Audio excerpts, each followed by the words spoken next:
What's the real gap between traditional pen test and true threat emulation? How do you bridge the gap between red team findings and the blue team detection and response? What are the most common high impact misconfigurations or, I would say oversights you see repeatedly? What's your approach to testing cloud infrastructure? Like, how do you simulate real world attacks on Azure, AWS, and hybrid environments? If a CISO came to you today and said, how can I make my organization breach ready?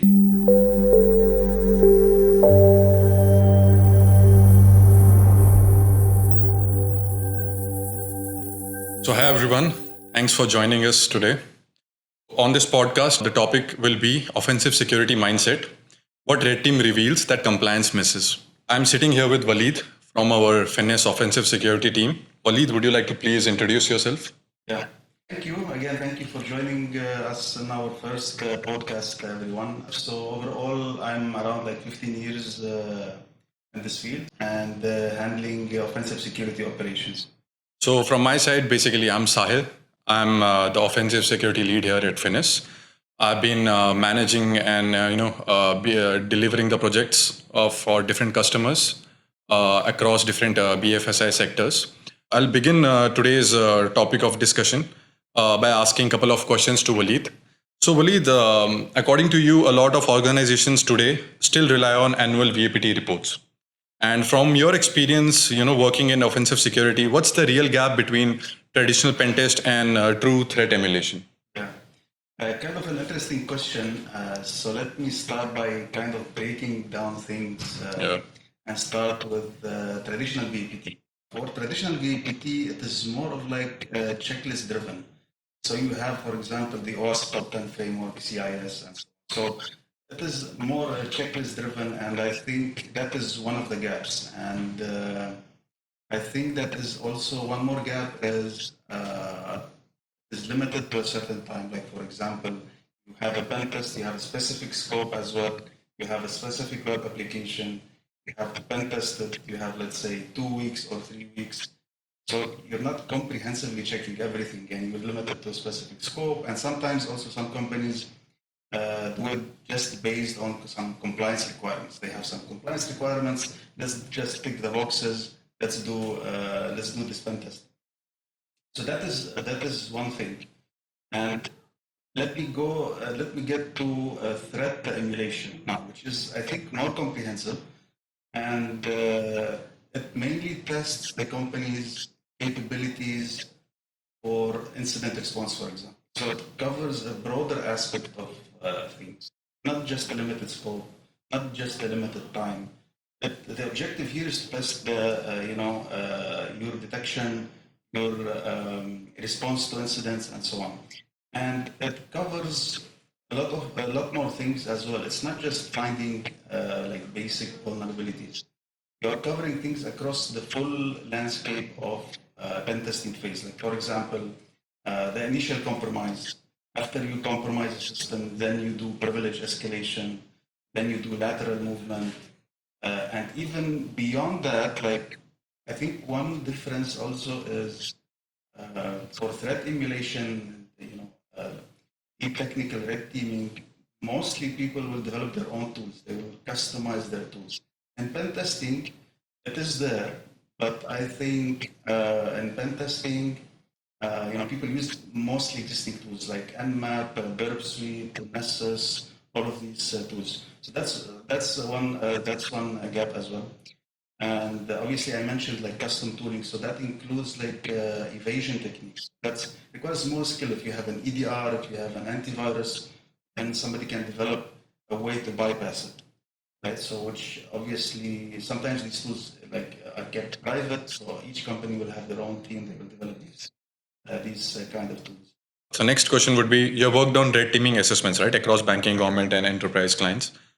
What are the most common high impact misconfigurations or, I would say oversights you see repeatedly coming in your assessments? Yeah, that's something that I really like this question because people will think that if it's a bank or it's a financial institution, healthcare entity, then that they're definitely secure. They'll not have these major gaps. But to be honest with you, like based on my experience around 15 years, but I have seen and I have worked on projects across, banking, finance, healthcare, all of these, even government. Like I'm still seeing that I start with the most basic things, like default credentials, like internal networks. Usually, what I see from teams and stakeholders, oh, this is an internal network. Nobody will come inside because we have a very strong back, we have a very strong firewall, our internal network. Even if there are some gaps, we just try to ignore them for the time being, or we will take our time fixing them. Which is like, I'm very like, if somebody just breaches the initial perimeter, then once he's inside, he's just gonna have fun inside. He's just gonna jump from one system to another because people don't care about the internal patching and so on. So I would say default credentials. That's one thing. Like admin, for a lot of services, it can be even critical services. I've seen critical infrastructure things. They have default credentials. So another thing is MFA, SSO. So a lot of applications are still missing MFA and SSO. Now let me go one step beyond that, beyond MFA and SSO. Even if MFA is there, that doesn't mean you are secure.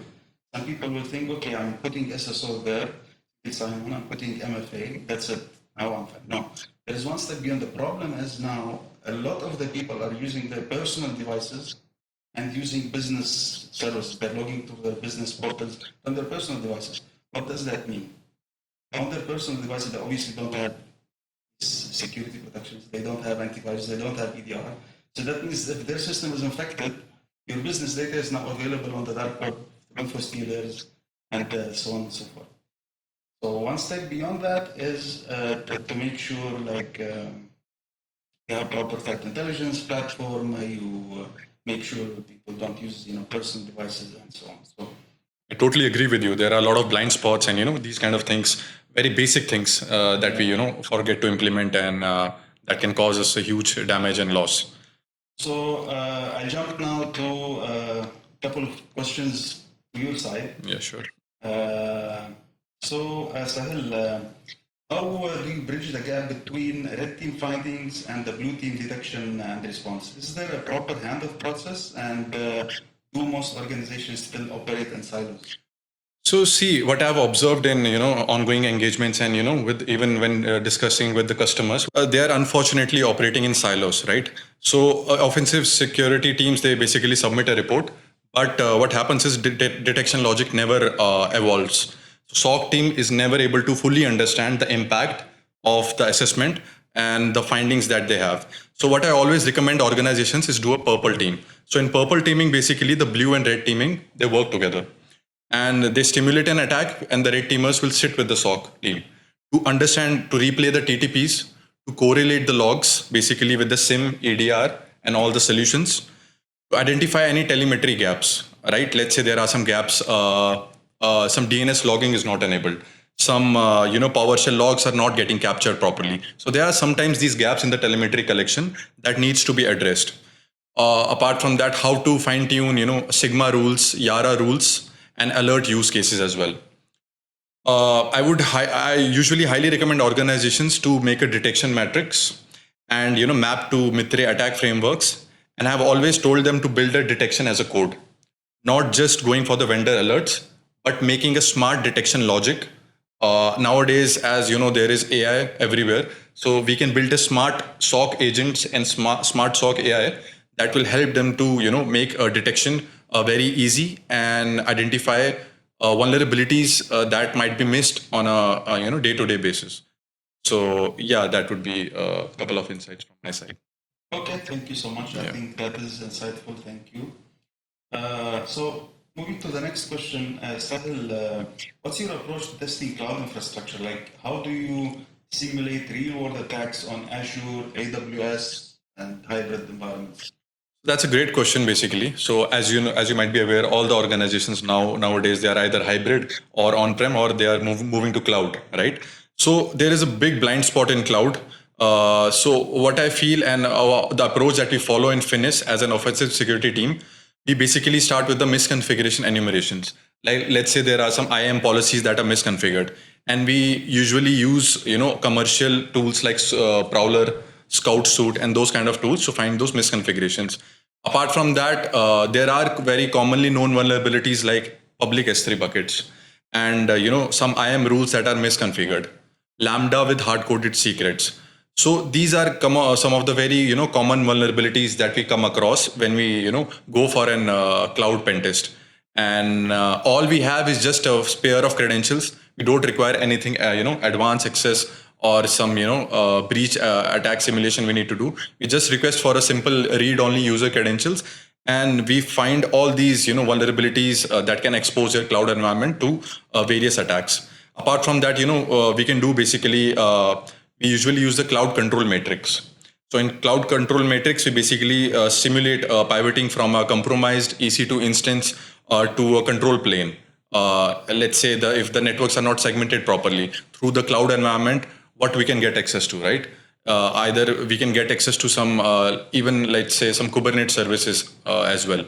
So these are some of the checks that we follow and try to improve the cloud security posture of organizations.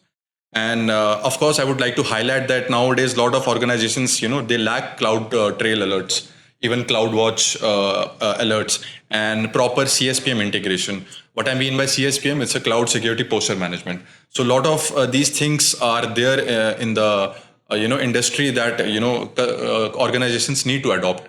There are a lot of tools and techniques, and we can always help and build organizations, help them build a very strengthen their cloud security posture. Yeah. Thank you. Thank you. By the way, I agree on that. I mean, back to basics. I like the basics. That mentioned the S3 bucket thing. Usually, you find a lot of these things. It can be a simple misconfiguration, expose the S3 bucket, and that's it. You can find a lot of sensitive information. That's true. That's true. Thank you. So the last question I'd like to ask you. So if a CISO came to you today and said, how can I make my organization breach ready? So what would be your top 3 recommendations? Okay. So according to my experience, what I would suggest the CISO is that, there should be a assume breach mindset, right? Like we should always operate on an engagement like as if the attacker is already inside. Like he has all the access to the Active Directory environments, all the assets, all the critical business assets, and he can, move laterally inside and do privilege escalations and all. So if we follow that approach and keep those things in mind, I think we can better evaluate the security posture and, make better decisions. Apart from that, I highly recommend organizations to go through a threat modeling and red teaming exercises. So we need to map the crown jewels of the organizations, the business critical assets, and simulate real world attacks to identify the gaps in their Active Directory environment, in their cloud environments. So just to prepare ourselves and brace ourselves for any attackers that are sitting inside and that can get access to our critical business assets, right? The last point would be detection engineering. So, we have to shift from the alert fatigue. What I mean by alert fatigue, like the SOC analyst will keep on getting alerts and SOC, monitoring the SOC day in and day out, but they'll just keep on getting alerts. But we have to change it to a smart telemetry. Like right now, last time I already said, there is AI nowadays. So how we can integrate AI into the existing SOC pipeline, and that can help us to, improve the monitoring and logging as well. And of course, we have to involve SOC in the offensive loop. As I already mentioned, we should focus more on the purple teaming, involve SOC more with the offensive team to build a home ground detection system altogether and not just rely on the vendor rules. So yeah, these will be my 3 critical points that I would like to address and mention to the CISO to make their organization secure. Yeah, I think, thank you. That makes good sense, especially that point where you mentioned the crown jewels, identifying the business critical assets. And that's an important thing to have a proper inventory. I think that's what a lot of company lacks, unfortunately, having a proper inventory, having to understand what you have actually, what assets you have, what servers you have. So people they think they know everything, but they will miss some server here and there, some assets here and there. So having a proper inventory and then identifying the crown jewels, that's very important. So yeah, I think we have reached the end.